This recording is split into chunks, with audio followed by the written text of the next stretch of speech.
The idea had been building in the workshop for weeks, but it was Mok Jae who finally said it plainly, the way he always did. Not with ceremony, but with the blunt satisfaction of a man who had just understood something and wanted everyone else to catch up. You want to burn the fuel inside the cylinder, he said, turning the drawing over in his hands. Not boil water with it, explode it right against the piston. No boiler, no water, no firebox. That's 1/10 the size and none of the weight.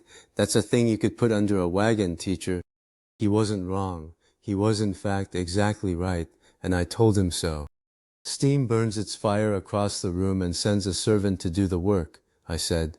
This burns its fire in the room in the cylinder and does the work itself. Smaller, lighter, and it'll go anywhere there's no rail, which is everywhere that matters. Mok set the drawing down and looked at it the way he looked at a part he was about to cut, measuring the distance between what it was and what it needed to become. The rest of the workshop was quiet for a moment. That kind of quiet that comes not from emptiness, but from everyone thinking at the same speed. Taeho noticed first. He always did, not the technical thing, but the human thing underneath it. He had been watching me from across the bench for the better part of an hour, and when the others drifted to their stations, he came and stood beside me and looked at the drawing without looking at it. You've gone soft-eyed over a drawing, Do-jin, he said. I've known you 4 years and I've seen that look exactly never. What is this little fire to you? I didn't answer immediately. There was an honest answer and a short answer, and they were not the same thing, and I owed him the honest one. Home, Taeho, I said quietly, or the nearest thing I'll ever get to it. Everything else we built I was guessing at the edges with you, all of us learning together. This one I knew in my hands before the sky ever dropped me here. It's the one thing from before that I get to build again. I didn't expect that to feel like so much. He put a hand on my shoulder, not heavily, just there, the way a good smith rests a hand on iron he's checking the temperature of. Then we build it right, and together, same as the rest, he said. Even a man who knows the language likes someone to talk to. Don't go thinking you have to make this one alone, just because it's yours. I didn't say anything. There wasn't anything to say that would have been better than what he'd already said. The parts had been accumulating on Cho-young's bench for 3 days. He had the cylinder bored and honed to a finish I would not have believed possible from this shop 2 years ago, and the piston moved inside it with the particular resistance of a good seal, not sticky, not loose, just the quiet authority of 2 surfaces that had been made to belong together. He held it up to the lamp and rotated it slowly, feeling for the catch that wasn't there. Cylinders bored true and honed, piston seal sweet, he said. Same trick as the steam one, only this one has to hold against a bang, not a push. The day you had me file 2 plates flat, this is what we were really practicing for, wasn't it? All those years of flatter, truer, tighter, they were always going to end at a thing that explodes and has to not leak while it does. Every bit of it, Cho, I said. All of it was secretly teaching your hands to build this. You're the only shop on this frontier that could make these parts. Probably the only one in the empire. He set the piston down and looked at his own hands for a moment, as if he were seeing them differently. I understood the feeling. There is a point in a craftsman's development where he realizes that the skill he has is not the skill he set out to learn. It's the skill that all the earlier skills were quietly accumulating toward without telling him. Cho-young had reached that point. The 3-plate method, the hand scraping, the bearing fits, the lead screw cutting, none of it had been about any single part. It had been about building hands that could do this. Eun-ha came in the afternoon with her notebook already open, and she traced the cycle on the drawing with one finger, following the piston's path through its 4 positions with the focused attention she brought to everything she didn't yet fully understand and intended to fully understand before she left the room. Draw, squeeze, bang, blow, she said, tracing each stroke in turn. 4 strokes, but only the 3rd one pays. The other 3 are the price you spend to earn it. And it must loop the valves in lockstep with the piston 1,000 times in a minute, forever, never once out of step, or it tears itself apart. She looked up from the drawing. It is the governor's cousin, Do-jin. Another loop, only this one holds a steady miracle, 1,000 tiny explosions a minute, each caught and used and swept out before the next. She was right about the governor. I had built the steam governor to hold a loop steady, to feel the engine's speed and push back against any deviation, endlessly, without thought. This was the same principle made violent, the same feedback, the same lockstep, but instead of a gentle correction, it was a controlled detonation, repeated until the iron either held or failed. Steam pushes, I said. This one detonates over and over, and asks the iron around it to simply endure being bombed from the inside its whole life. Beautiful, and 1,000 times more violent than anything we've built, which is the catch. Eun-ha wrote something in her notebook. She had a way of writing that looked like she was recording a fact and forming a question at the same time, and I had learned not to interrupt it. Taeho had been listening from the doorway. He came in slowly, the way he moved when he was turning a metallurgical problem over in his mind and hadn't finished turning it yet. So let me understand you, he said. You want to set off a charge of powder inside this cylinder, then do it again, then 1,000 more times before I finish this sentence, and you want the iron to just take it, glow that hot, get hit that hard, for years, and never crack. He looked at the cylinder on Cho's bench with an expression I recognized, the expression of a smith who has been asked to do something that is theoretically possible and practically brutal. That's not a part. That's a part being murdered every second of its life and asked to report for work the next morning anyway. The metallurgy alone is going to be the fight of our lives. That's why nobody builds this until they've built everything else first, I said. It's not a harder machine. It's a machine that lives its whole life inside a controlled disaster. Reliability isn't going to be a feature of this engine. It's going to be the entire war. Taeho looked at me for a long moment. Then he nodded, once the way he nodded when he had accepted a problem as real and was already beginning to think about how to solve it. That nod was worth more than most people's speeches. Cho-young had been quiet through all of this, and when the conversation paused, he reached into his apron pocket and held up a small split ring between two fingers, a piston ring, spring-tensioned, its gap precise and deliberate. In the lamplight it looked almost too small to matter. Squeeze harder, burn harder, push harder, he said, but only if nothing leaks past the piston while you squeeze. A solid piston can't do it. It sees when it got hot. So, this. A split spring ring that sits in a groove and pushes out against the wall on its own, sealing the gap but still sliding. It's the smallest part in the whole engine, and it does the most important job. It keeps the squeeze in. Fail this little ring and your grand engine's just a noisy fan. I looked at the ring. It was in the most literal sense a small thing. It was also the part on which everything else depended, the part that made compression possible, and compression was where the power lived. Compression's where the power is, and that ring's where the compression is, I said. 4 years ago we couldn't have made a ring that fine. Now it's the natural next thing your hands reach for. That's the whole story of this place in one little ring, Cho. He set it down carefully on the bench, beside the cylinder it would eventually live inside. The whole story of this place in one little ring. I meant it. But a ring that holds compression is only useful if there is something to compress and something to ignite it.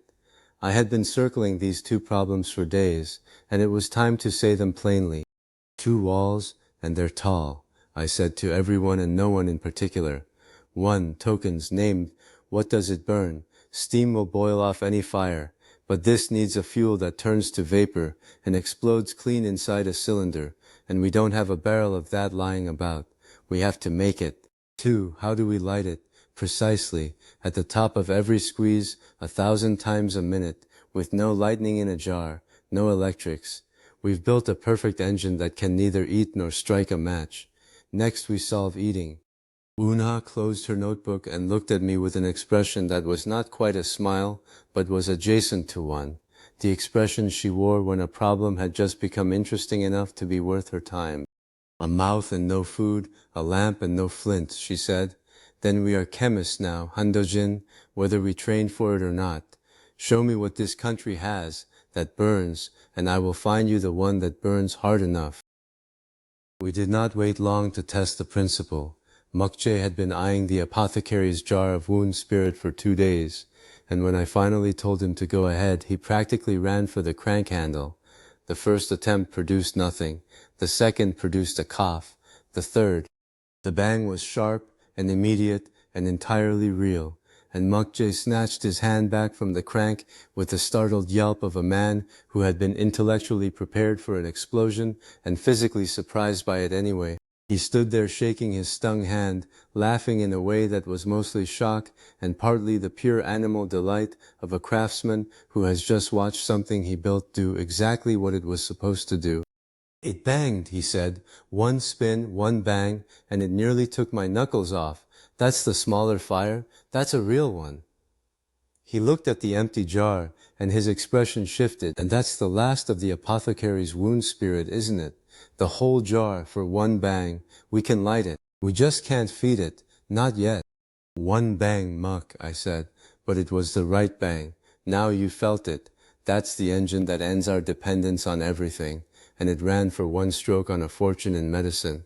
We don't have a fuel. We have a proof. Tomorrow we go find out what this whole country has that we can burn by the barrel." He was still shaking his hand, still grinning. Eun-ha had already laid out the candidates on the workbench by the time the others gathered. A jar of lamp oil, a piece of coal, a pressed cake of oilseed, and a small clay jar sealed with wax that had come up from the mine 2 days ago with a miner who'd said the rock was bleeding black. She had tested each of them in her careful, systematic way, and she reported her findings without preamble. 4 things that burn 4 different ways, she said. The lamp oil is too sluggish. It smolders. It will not explode. The coal is a solid. This engine drinks only vapor. The pressed oilseed, that I think we can do something with. The land grows the seed in plenty. She paused and lifted the clay jar.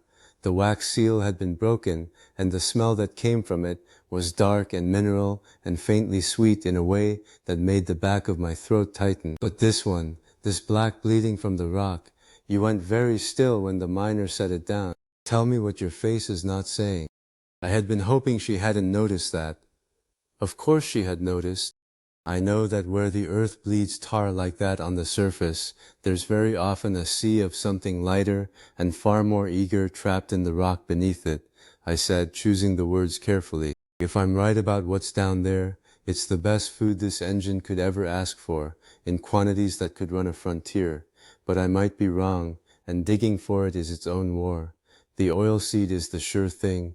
The seep is the dream. We chase both, carefully. Eun-ha looked at the jar for a moment, then set it back down with the precision she applied to everything she considered important. Carefully, she agreed, and wrote something in her notebook. Wol-yeong came at dusk, as she often did when something significant had happened in the workshop, not because anyone told her, but because she had a warden's instinct for the moments when the balance of things shifted. She stood at the bench and looked at the engine components laid out in their sequence, and when she spoke, it was with the measured cadence of someone who had already thought through what she was about to say, and decided it needed to be said regardless of how it would land.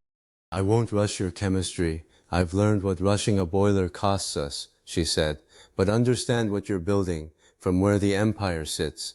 A railway they can imagine cutting, pull up the rails, hold the line. But an engine that needs no road, power they cannot cut, going anywhere they cannot predict. That is the end of ever ruling this frontier by force, and they know it. The day this little fire works, we stop being a province they might reconquer and become a thing they can only destroy or accept. They will try destroy first. Build it fast, but build it to last, because we will have to defend it." The workshop was quiet. Outside, the veil cast its pale light across the ridge, thinner than it had been a year ago, the dome of it pressing down toward the tree lane in the east where the ore carts ran. "Fast and reliable both," I said. "We're not just building an engine anymore, are we? We're building the thing that decides whether this frontier ever belongs to itself." She didn't answer. She didn't need to. She looked at the engine one more time, then walked back out into the dusk, and the sound of her footsteps on the gravel faded until there was only the forge breath of the workshop and the distant drip of water somewhere in the mine. I stayed after the others left.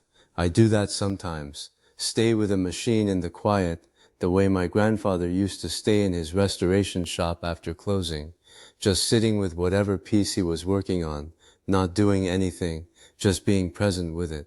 He said it helped him think. I think it helped him feel less alone with the problem.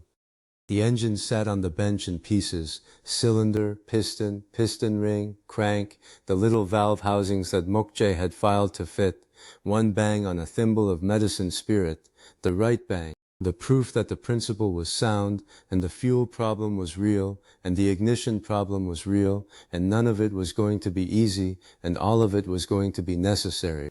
2 walls, I said to the dead engine, what you'll burn, and how you'll light. Solve those, and you're the thing that sets them free, and the thing that brings the empire down on us, both at once.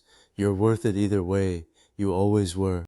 I picked up the piston ring, and turned it in my fingers, the smallest part, the one that kept the squeeze in. 4 years of flat plates and scraped surfaces, and hand-fitted bearings, all of it secretly building toward this one small ring in a groove, pressing outward against a cylinder wall, holding the compression that held the power, that held the future of this place.